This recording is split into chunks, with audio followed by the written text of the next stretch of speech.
aquela palavra que o Senhor preparou para nós nessa noite, né? Então, queridos, abra aí a Bíblia do Evangelho de Lucas, capítulo 11, a partir do versículo 14.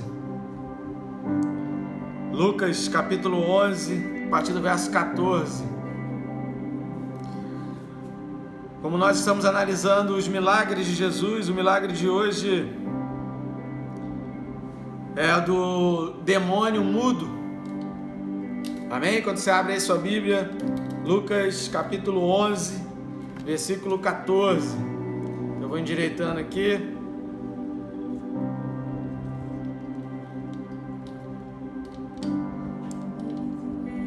Quem achou diz amém. Quem não achou diz escola dominical. Amém? Lucas 11, versículo 14. A palavra de Deus diz assim: de outra feita, estava Jesus expelindo um demônio que era mudo. E aconteceu que ao sair o demônio, o mudo passou a falar. E as multidões se admiravam. Mas alguns dentre eles diziam: ora, ele expele os demônios pelo poder de Belzebu, o maioral dos demônios. E outros, tentando, pediam dele um sinal do céu. E sabendo ele o que se lhes passava pelo Espírito, disse-lhes: todo reino dividido contra si mesmo ficará deserto, e casa sobre casa cairá. Se também Satanás estiver dividido contra si mesmo, como subsistirá o seu reino? Isto porque dizeis que eu expulso os demônios por Belzebu. E se eu expulso os demônios por Belzebu, por quem os expulsam vossos filhos? Por isso, eles mesmos serão os vossos juízes. Se, porém, eu expulso os demônios pelo dedo de Deus, certamente é chegado o reino de Deus sobre vós. Quando o valente bem armado guarda a sua própria casa, ficam em segurança todos os seus bens. Sobrevindo, porém, um mais valente do que ele, vence-o, tira-lhe a armadura em que confiava e lhe divide os despojos. Quem não é por mim, é contra mim. E quem comigo não ajunta, espalha. Querido, milagre dessa noite, dentro da sequência, lembrando que a gente está contando os milagres aqui na ordem cronológica, né, de como aconteceram os milagres com Jesus Cristo. E o milagre dessa noite fala a respeito de um homem que estava possesso de um espírito imundo, e esse espírito imundo estava emudecendo. E aí, a partir disso, Jesus ele começa a dissertar, e ele aproveita a oportunidade para colocar mensagens tremendamente importantes para nós. Como o nosso tema são os milagres, a gente vai abordar esse milagre de Jesus. Lutero, a respeito desse texto, Lutero ele faz um comentário, há um livro, né, dele comentando a respeito desse texto. E nesse comentário, Lutero ele diz que Jesus ele trava 3 lutas: uma luta contra o demônio, uma luta contra os seus adversários, contra os fariseus, e uma luta contra as dúvidas. E aí eu fiquei naquela meditação, ao preparar essa mensagem. Dúvidas dos fariseus da época, dúvidas daquela multidão que estava presente, e dúvidas do povo de Deus ainda hoje, que infelizmente muitos hoje ainda duvidam do poder que há no nome de Jesus Cristo. Mas essa palavra ela conta que esse homem ele estava repleto desse espírito, e Jesus percebeu que aquele homem ele não conseguia falar, mas ele não falava por causa do demônio que estava atrapalhando.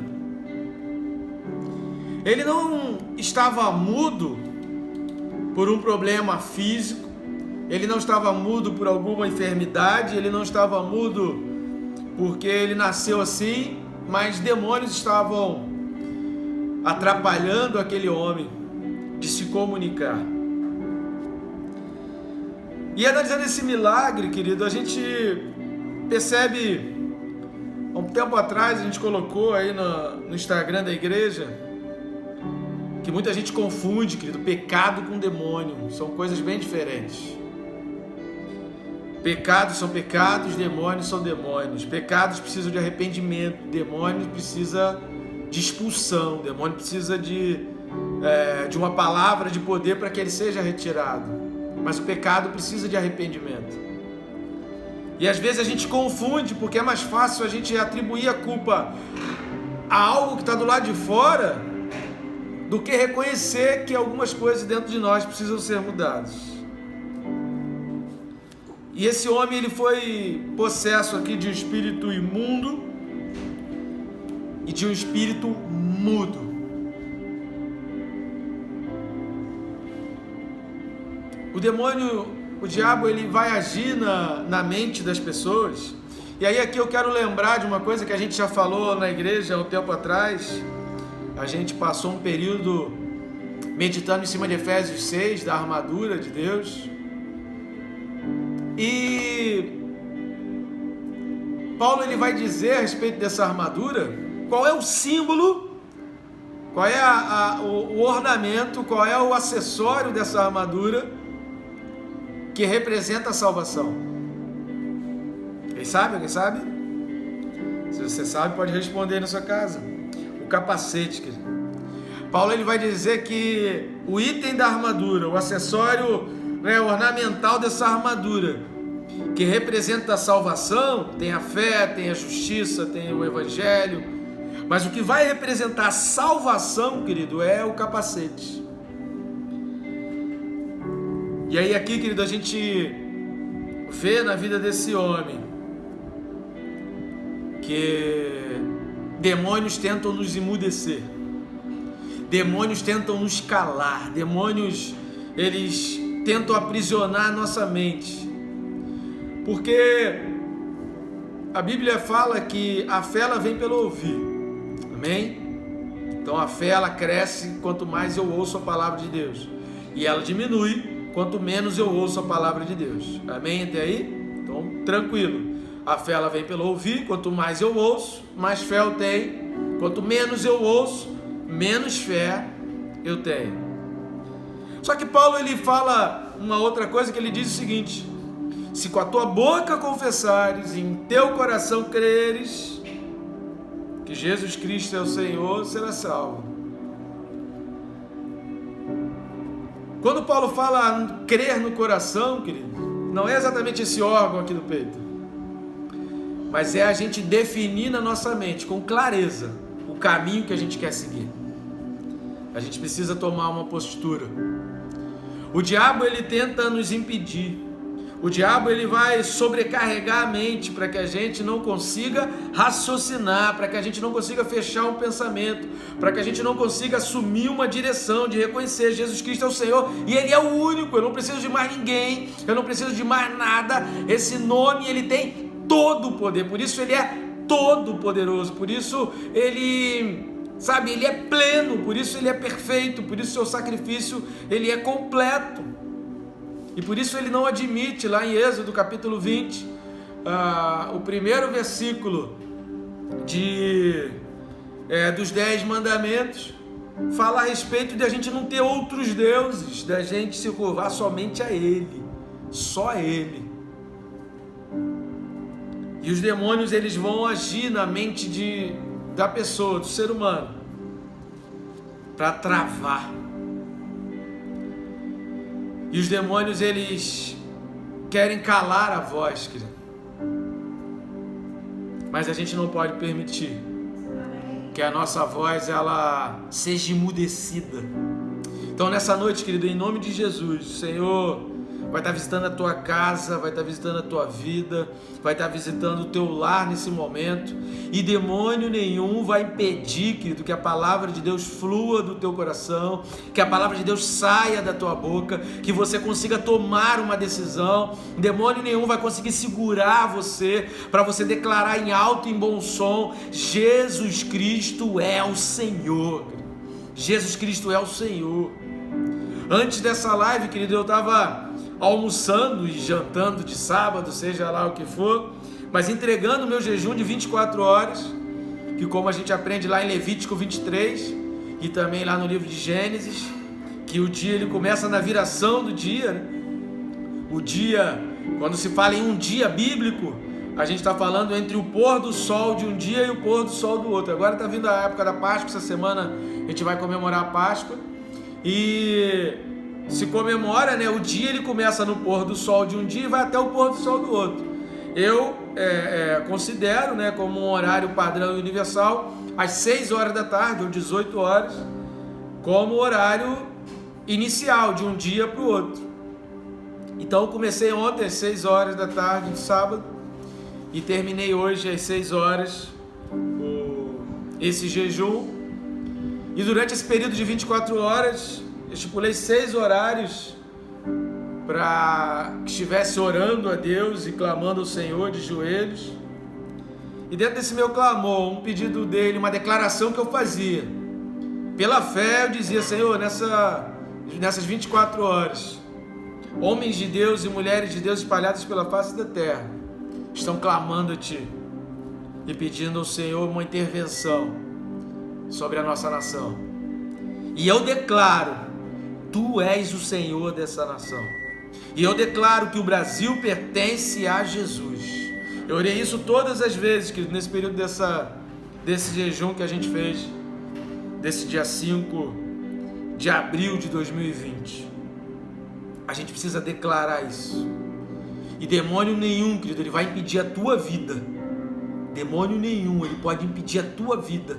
Ele pode fechar a tua boca, para que você declare que Jesus Cristo, Ele é o Senhor da tua vida, Ele é o Senhor desta nação, Ele é o Senhor da nossa igreja, Ele é o nosso Deus, único, perfeito e suficiente Salvador. E aí aqui eu vejo a luta de Jesus, querido. A Bíblia fala aqui que de outra feita, Jesus estava expelindo um demônio que era mudo, ou seja, não foi algo que simplesmente Jesus fez e o demônio foi embora. A coisa estava demorando. A coisa estava acontecendo. O processo se desenrolou um pouco mais. E a gente falou isso já na semana passada. Jesus, ele trava lutas. Jesus luta por mim. Jesus luta por você. Jesus luta por nós. E novamente a gente vê, querido, numa outra narrativa de milagre de Jesus, a gente vê um versículo dizendo: Jesus conhecendo-lhes o pensamento. Repare quantas vezes a gente tem falado de milagres e quantas vezes a palavra de Deus repete isso, que Jesus conhece os pensamentos. Querido, nesse momento Jesus está conhecendo os pensamentos daqueles que estão duvidando do poder de Deus. Nesse momento Jesus está conhecendo os pensamentos daqueles que falaram assim: para que jejuar? Para que dedicar um dia? Para que essa palhaçada de ficar jejuando? Jesus está conhecendo os corações. E Jesus vai agir, querido. Jesus vai agir. E eu creio na ação e no poder sobrenatural do nosso Senhor Jesus. Então a primeira luta de Jesus aqui foi com o demônio. E o processo demorou, e Jesus ali ficou naquela luta. E o demônio então foi expulso. O que aconteceu com aquele homem? Ele começou a falar. O mudo então começou a falar. As multidões começaram a se admirar. Meu Deus, mas o que é isso? Todos começaram a se maravilhar daquilo que estava acontecendo. Mas aí sempre tem aqueles que sofrem de infernesia, né? O que é sofrer de infernesia? É aquela pessoa que não se contenta, não fica feliz de ver um milagre tendo acontecido, é aquela pessoa que não fica feliz de saber que algo tremendo aconteceu, é aquela pessoa que não fica feliz com a felicidade do outro, é aquela pessoa que não fica feliz porque o poder de Deus agiu, é aquela pessoa que, sabe, quer colocar sempre problemas na alegria do outro, porque a alegria foi no outro, não foi na minha, então alguma coisa de errada tem aí. Infernesia, querido, isso é infernesia. Tem gente que sofre de infernesia, adora infernizar os outros. quiseram infernizar aqui Jesus. E aí o texto do versículo 15 diz que alguns dentre eles diziam: ele expele os demônios pelo poder de Beelzebu, o maioral dos demônios. E aí outros começaram a falar, pedir sinal, dá um sinal para saber se você é de Deus ou não. E aí aqui Jesus, querido, a gente precisa fazer um link desse versículo 14, desse processo de expulsão de demônios, com o versículo 21. É por isso que eu poderia ter lido somente o versículo 14 ou 15, mas a gente precisa ler esse texto todo, porque o versículo 21, ele narra exatamente a luta travada por Jesus. Porque o versículo 21 e 22, né, melhor dizendo, os 21 e o 22, mais precisamente o 22, perdão. Porque no 21 Jesus fala assim, olha: quando o valente, bem armado, guarda a sua própria casa, ficam em segurança todos os seus bens. O que Jesus está querendo dizer aqui? Olha, aquele homem e muitos outros, possessos de espírito imundo, processos de demônios, os demônios tomam conta daquela casa e se acham fortes o suficiente. E aquela pessoa que está com o demônio, e aquele ser humano que tem o demônio dentro de si, ele fica seguro nos demônios, ele se firma ali nos demônios, e ele acha que está tudo bem, até que chega alguém que é mais valente do que aqueles demônios, e esse alguém é Jesus, querido. Por mais valente que sejam as forças demoníacas, por mais forte que sejam as forças demoníacas contra o Brasil, por mais fortes, a gente tem tido relatos, estou tentando evitar me alongar muito nessas questões políticas que a gente está vivendo, mas é quase impossível a gente dissociar uma coisa da outra. E a gente tem visto aí governadores se reunindo com presidente de câmara, governadores se reunindo com governadores, governadores se reunindo com vice-presidente, conluios, querido, todos os estratagemas. Para qual o objetivo disso? O objetivo é destruir o país. Nenhum deles ali, nenhum desses nomes, porque os cidadãos de bem, os governadores de bem, eles não têm os seus nomes envolvidos nessas reuniões, eles não estão envolvidos. Esses nomes que estão continuamente na mídia envolvidos são estratagemas malignos, pessoas com propósitos malignos, destrutivos para essa nação. Por maior que seja a intenção deles, por maior que seja o trabalho de feitiçaria que eles realizam, e muitos ali são feiticeiros, tem gurus, muitos ali têm seus gurus, eu sei quem são os gurus, tem muitos governadores ali que eu sei o nome exatamente dos gurus que eles servem, sabe, das entidades que eles servem. Eles têm todo esse estratagema, eles se reúnem, eles se preparam, mas por maior que seja a força deles, querido, há uma força maior do que todos eles juntos, há um poder que é maior do que qualquer pessoa, e se Deus bater o martelo e determinar que Deus vai agir, que Deus vai intervir e que Deus vai operar, ninguém segura Deus. Amém. Ninguém segura Deus. E é isso que diz o versículo 22, sobrevindo porém um mais valente do que ele, vence-o, e o nome de Jesus vence. E Jesus então tira esse demônio, tira a armadura. Por que aquele homem começou a falar? Porque o demônio estava fechando aquele homem dentro de uma armadura maligna, porque os demônios estavam aprisionando aquele homem dentro de uma armadura maligna. E aí Jesus então vem e desarma. E Jesus ainda fala assim, né? Tira toda a armadura e divide os despojos. Isso é apresentado, querido. As pessoas ficam sabendo, tomam conhecimento de que Deus agiu. Foi assim lá com Elias. Elias disse: Senhor, manda fogo. Manda fogo do céu. Amém. Para que saibam que há Deus. Que há Deus, querido. E o mundo vai saber que há um Deus. O mundo vai saber que há Deus no Brasil. O mundo vai saber que há Deus aqui na terra. Deus vai agir. Se Deus quiser agir e Ele determinar, e Ele se bater o martelo e ele fizer, não tem quem segure, não tem quem impeça. Primeiro livro de João, capítulo 3, versículo 8. Melhor dizendo, primeira carta de João, né?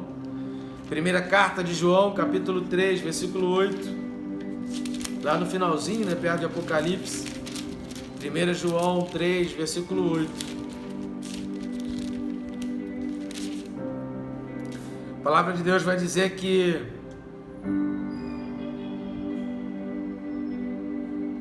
aquele que pratica o pecado procede do diabo, porque o diabo vive pecando desde o princípio. Para isso se manifestou o Filho de Deus. Para quê?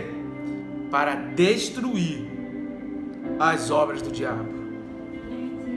Toda vez que a gente faz um clamor ao Senhor, toda vez que a gente faz um propósito de jejum, toda vez que a gente se dedica ao Senhor, toda vez que a gente pede a vontade de Deus, e Deus manifestou o seu Filho, querido, para destruir as obras do diabo. O diabo não vai prevalecer, porque foi para isso que o Filho de Deus se manifestou. Senão ele não precisava se manifestar. O Filho de Deus se manifestou para destruir as obras do diabo. Só que em Colossenses capítulo 1, Paulo ele vai dizer uma coisa muito interessante. Paulo, quando escreve os Colossenses capítulo 1,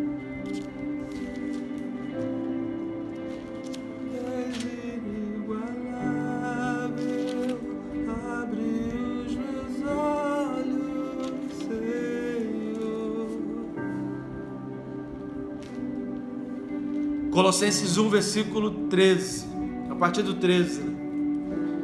A palavra de Deus diz assim na carta de Paulo, Colossenses 1, versículo 13: Ele nos libertou do império das trevas e nos transportou para o reino do Filho do seu amor, no qual temos a redenção, a remissão dos pecados.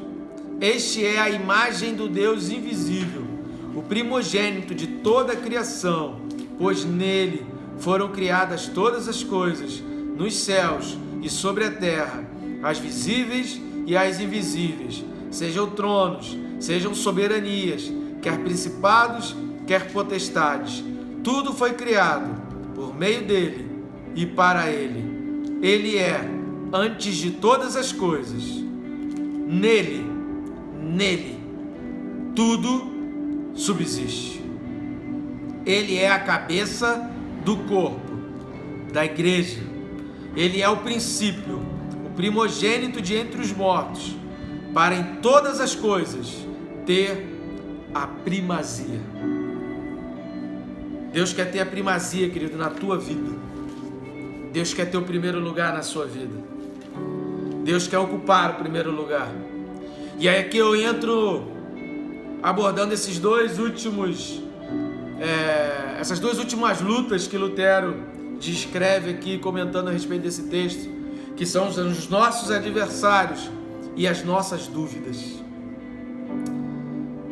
Queridos, Russell Shedd ele tem um livro que se chama O Mundo, o Diabo e Eu. E ele vai falar a respeito desses três inimigos. O mundo, querido, a gente consegue enfrentar de muitas maneiras. A gente consegue se desviar, a gente consegue se prender na palavra, a gente consegue meditar, a gente consegue pedir orientação a alguém, e a gente consegue se livrar das armadilhas e ciladas do mundo. O diabo, a Bíblia diz, né? Sujeitai-vos a Deus, Evangelho de Tiago, a carta de Tiago, sujeitai-vos, pois, a Deus, resisti ao diabo, e ele fugirá de vós.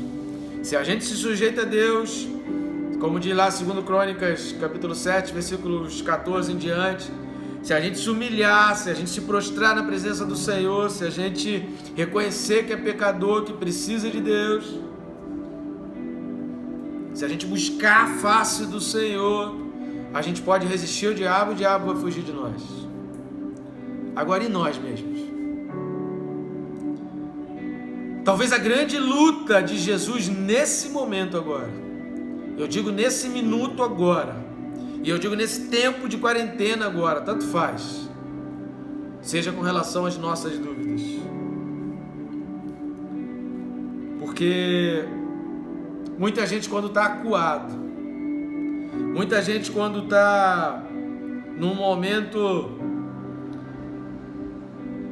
onde a incerteza ela domina, tem muita gente que quando ela menos percebe, aí ela já se deixou levar. E aquela incerteza que está pairando no ar começa a se transformar em muitos questionamentos e muitas dúvidas na sua mente. Isso é muito perigoso, querido. Porque Deus não está nas dúvidas. Deus pode até estar na pergunta. Deus pode até estar no interesse. Mas a gente duvidar do poder de Deus, a gente duvidar daquilo que Deus quer. Nós lemos aqui, primeira carta de João 3,8, para que veio Jesus? Para que Jesus se manifestou? Para destruir as obras do diabo. Então, querido, se o diabo está atormentando, se o diabo está te emudecendo, se o diabo está segurando você, se o diabo está aprisionando tua mente, se o diabo está perturbando a tua cabeça, se o diabo está te deixando ansioso, se o diabo está te deprimindo, se o diabo está te torturando, se o diabo está te cercando com muitos pensamentos, se o diabo está gerando em você um pânico, se o diabo está pressionando você, querido, reconheça e aceite isso e declare, dobre o teu joelho, querido, e declare que não, eu não aceito isso. O Filho de Deus se manifestou para destruir as obras do diabo. Então, Senhor Jesus, a tua obra precisa ser cumprida na minha vida. Ora e pede, Deus, cumpre a tua obra na minha vida, porque foi para isso que o Filho de Deus se manifestou, para que as obras do diabo fossem destruídas. E Paulo, quando a gente leu lá em Colossenses capítulo 1, fala de uma libertação que tem um preço, uma libertação que dá um trabalho. Querido, Deus está tendo um trabalho conosco, Deus está trabalhando na minha vida e na tua vida, para que esses momentos aqui possam estar acontecendo. Há um trabalho de Deus enorme, querido. Há uma luta de Deus muito grande para que isso tudo possa estar acontecendo. Deus está segurando potestades. Lembra lá que Paulo falou? Soberanias, reinos, que são todos níveis de níveis espirituais. Graus, querido, onde os demônios atuam.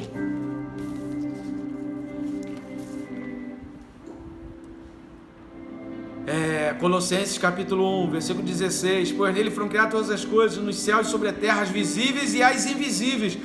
E aí, dessas invisíveis, Paulo está dizendo, sejam tronos, sejam soberanias, quer principados, quer potestades, ou seja, são graus. Quando a gente colocou esse presidente aí, querido, eu não estou aqui defendendo a pessoa do presidente, mas eu estou aqui defendendo porque foi a primeira vez, e olha que eu acompanho política desde que eu tinha 13 anos de idade. Eu sou uma pessoa que acompanha a política, que me informo, que procuro saber das coisas que estão acontecendo politicamente no meu país, desde os 13 anos de idade. Eu nunca ouvi um presidente conclamar um jejum, pedir um jejum a Deus, pedir orações a Deus, para que Deus esteja atuando sobre a nação. Querido, se a autoridade máxima da nação reconhece que Deus está acima dele, reconhece que há um poder acima dele, querido, é a porta aberta para Deus agir, querido. E aí a gente tem que orar, e aí a gente precisa orar, e aí a gente precisa clamar, porque Deus está lutando por nós. Então um trono foi destituído, um trono de corrupção, um trono de miséria, um trono de prostituição, um trono de lascívia, um trono de imundícia, que toda sorte de imundícia acontecia, foi destituído. E aí não é fácil. Como é que está a tua vida? Como é que está o teu coração nesses tempos de quarentena? A gente precisa entender, querido, que a gente não pode se permitir ser conduzido pelas outras pessoas. A gente não pode se permitir ser conduzido por quem quer que seja.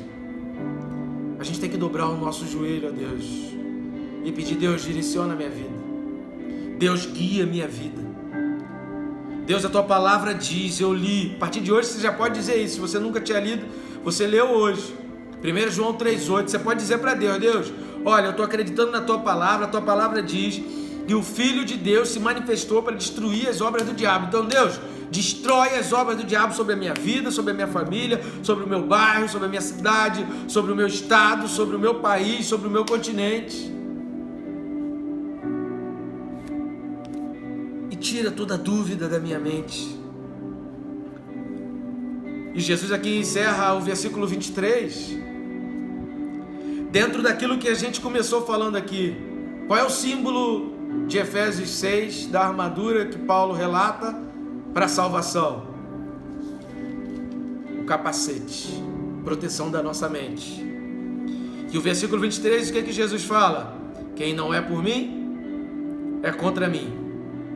E quem comigo, repita isso, querido, repita aí na sua casa: quem comigo não ajunta, espalha. Quem com Jesus, querido. Quem não está com Jesus, quem não está do lado dele, quem não está em obediência a ele, quem não está seguindo a ele, quem não está em entendimento com ele, não está juntando, está espalhando. E se não está sendo por ele, está sendo contra ele. Que a gente tome uma postura nessa noite, querido. Qual a primeira postura? Que a gente tome 3 posturas nessa noite. O Senhor nos desafia nessa noite, primeiro, a reconhecer que Deus está travando uma luta pela minha vida,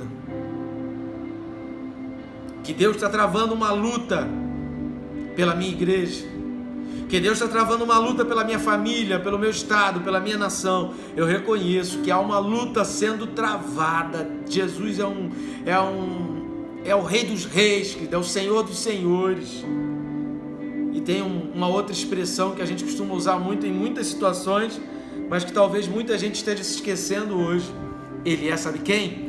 Senhor dos exércitos. Jesus, ele é o Senhor dos exércitos. Ele trava a guerra, ele trava batalhas. Existe uma expressão que diz: o Senhor é a minha bandeira. Jesus, ele tem que ser a nossa bandeira. Eu tenho que carregar esse baluarte. Ele tem que ser a minha bandeira. Depois você pesquisa em casa: Deus é minha bandeira. Você vai ver lá a expressão em vários textos da Bíblia.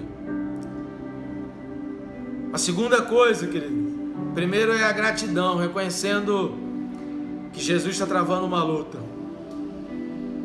A segunda coisa é eu colocando a minha vida nas mãos de Jesus Cristo, dizendo para ele: Senhor, pode contar comigo. Pode contar comigo. E a terceira coisa, querido, é pedir a Deus: Senhor, toma a minha mente. Sabia que eu já fiz isso? Chegar de frente para o espelho,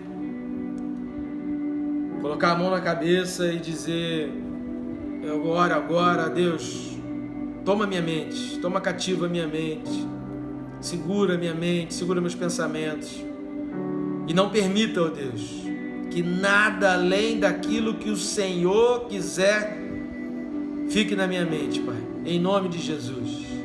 Tira, Deus, tudo aquilo que o Senhor não quer, tudo aquilo que te desagrada, tudo aquilo que vai me fazer pecar, tudo aquilo que vai me afastar de Ti, tira da minha mente, Pai. Coloca na minha cabeça o capacete da salvação. Faça essa oração, cara. Nós vamos orar agora para encerrar. Eu creio que domingo que vem, nosso domingo da ressurreição, a gente já vai estar no nosso templo. A gente vai ainda fazer uma live na próxima quarta-feira, nosso culto de quarta-feira. E a gente vai fazer uma live na quinta-feira, na viração do dia, ou seja, às 18 horas da quinta-feira. A gente vai estar fazendo uma live iniciando a comemoração da Páscoa, declarando, assim como o povo de Israel fez lá, que pegou o cordeiro, imolou o cordeiro e começou a pegar o sangue e marcar as portas. Então na quinta-feira à noite a gente vai fazer isso ainda como live, mas no domingo que vem estaremos juntos para a ceia do Senhor.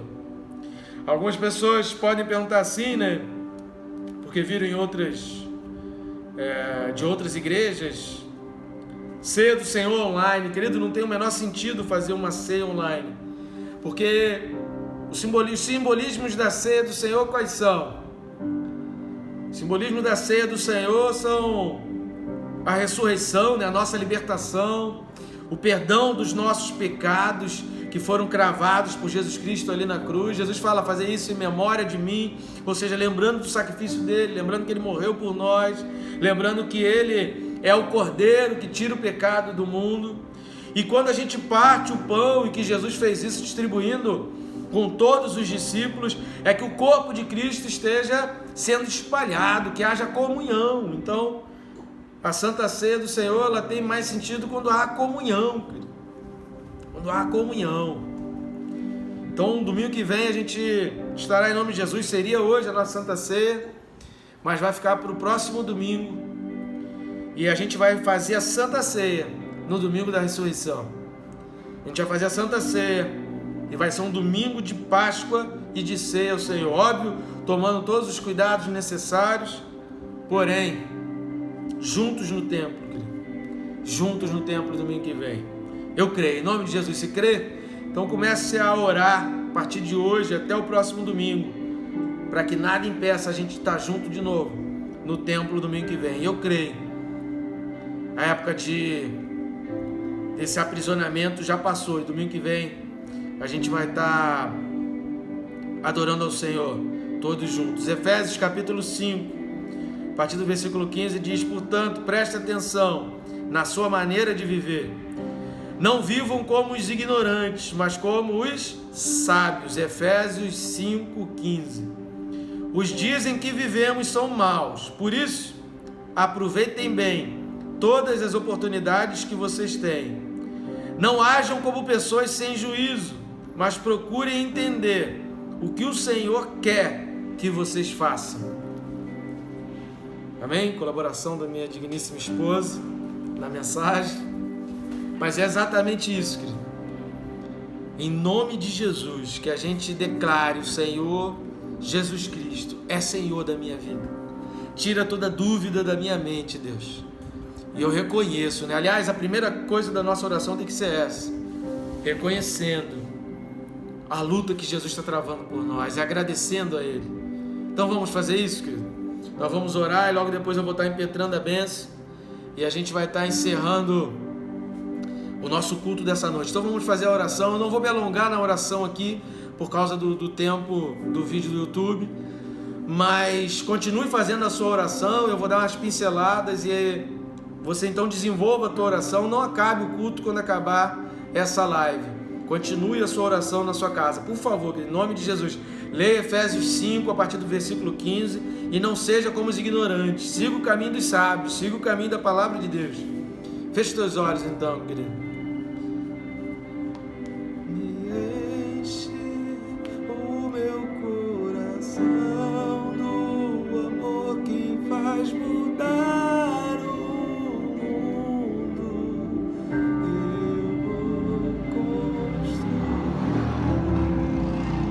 Obrigado, Deus.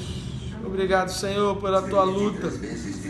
Obrigado, Deus, porque o Senhor tem lutado por nós, porque nesse momento, Pai, para que acontecesse essa live, essa gravação, o Senhor lutou por nós, o Senhor travou uma batalha em nosso favor, Pai. E obrigado porque o Senhor venceu. Obrigado porque o Senhor sempre vence na nossa vida.